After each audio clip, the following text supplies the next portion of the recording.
Welcome to the Rim Brake Rodeo. We hope this video helps. In this video, I will explain how to change oil on a Dodge Charger RT. First, ensure your engine is slightly warm but not hot for optimal oil flow.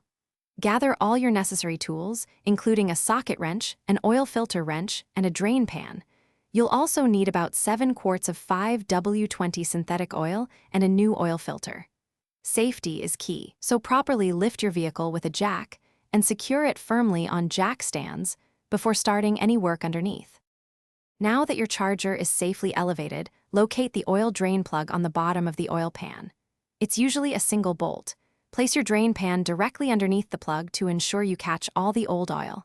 Using the correct size wrench, carefully loosen and remove the drain plug.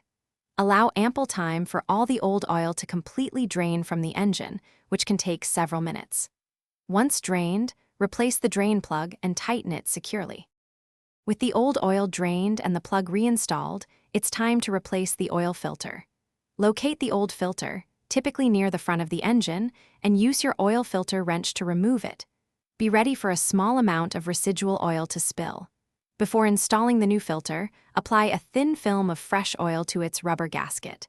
This helps create a good seal. Hand tighten the new filter until it's snug. Then add your 7 quarts of fresh 5W20 synthetic oil through the engine's oil fill cap. After adding the new oil, replace the oil fill cap and lower your Charger. Start the engine and let it run for about 1 minute to circulate the new oil. Then, turn it off and wait a few minutes before checking the oil level with the dipstick. Add more oil if necessary to reach the full mark. Also, check for any leaks around the drain plug and oil filter. Remember to check the description for a link to the Owala water bottle and other great deals. Finally, take your old engine oil to an approved recycling center for proper disposal. Thanks for watching. Consider subscribing if we helped you.